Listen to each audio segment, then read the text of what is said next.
High class అందరికి ఒకవేళ లో క్లాస్ వాళ్ళు కూడా కొంచెం ధైర్యం చేసి భూమి కొనుక్కోవాలి అనుకుంటే మాత్రం వీఆర్ దేర్. ఆయన్నే మన సంతోష్ గారు 46acres.com MD అండ్ ఫౌండర్. ఆయనతో మాట్లాడడానికి నేను తయారుగా ఉన్నా, కాబట్టి మీరు కూడా ఇనిషియేటివ్ మస్తు ముచ్చట్లున్నాయి మావి.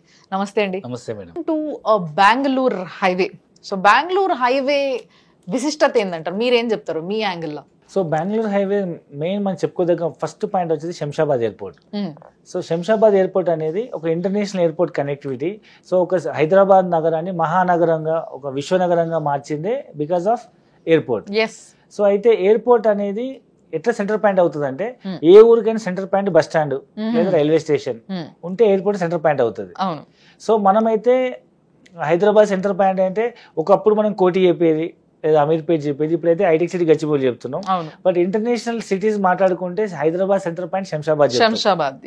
శంషాబాద్ ఎయిర్పోర్ట్ కి ఇటువైపు ఎంత సిటీ ఉందో రాబోయే రోజులలో శంషాబాద్ కి అటువైపు కూడా అంతే సిటీ డెవలప్ అవుతుంది అనేది ఒక ఎస్టిమేషన్. ఒకనొక జమానాలో శంషాబాద్ అంటే ఒక ఊరు లెక్క చూసిన వాళ్ళు, ఇప్పుడు శంషాబాద్ లో ల్యాండ్స్ ఉన్న వాళ్ళందరూ కూడా కోటీశ్వర్లు. సో ఇప్పుడు శంషాబాద్ ఎయిర్పోర్ట్ కి అటువైపు వాళ్ళు నెక్స్ట్ అటే కదా, అట్నుంచి అటే కదా పోయేది. సో ఆబ్వియస్లీ అదంతా కూడా చాలా డెవలప్ అవుతుంది. సో అక్కడ మీ ప్రాజెక్ట్స్ ఉన్నాయి. ఓకే, ఏం ప్రాజెక్ట్స్ ఉన్నాయి సార్? శంషాబాద్ ఎయిర్పోర్ట్ దాటిన మనకు తిమ్మాపూర్ వస్తుందండి, తిమ్మాపూర్ స్టేషన్. సో తిమ్మాపూర్ వరకు అప్రాక్సిమేట్ 10 కిలోమీటర్స్ మొత్తం 111 జీవో. అవును. సో అంటే కన్స్ట్రక్షన్ పర్మిషన్ లేదు.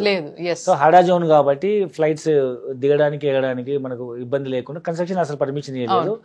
మ్యాక్స్ మొత్తం గ్రీనరీ ఉంటుంది. దాని తర్వాత మనకు ముచ్చింతల స్టాచ్యూ ఆఫ్ ఈక్వాలిటీ ఒకవైపు లెఫ్ట్ సైడ్, రైట్ సైడ్ మీకు కన్హా శాంతివనం, రెండు మంచి పిల్గ్రిమ్ సెంటర్స్ ఉంటాయి, meditation centres. So Bengaluru highway పైన తిమ్మాపూర్ దాటిన తర్వాత మనకు తిమ్మాపూర్ టౌన్ లోనే మనకు లెఫ్ట్ సైడ్ మెయిన్ రోడ్ నుంచి 100-150 మీటర్ డిస్టెన్స్ లో, మెయిన్ రోడ్ నుంచి 100-150 మీటర్ డిస్టెన్స్ లో పెద్ద తూప్రా అనే విలేజ్ గా అనుకుని 20 acres mega gated community HMD అప్పుడు రిజిస్టర్డ్ ప్రాజెక్ట్ ఉంది. సో దాంట్లో మనం ఇమీడియట్ ఇన్లకు అనుకుని ఉన్న ప్రాజెక్ట్ అది.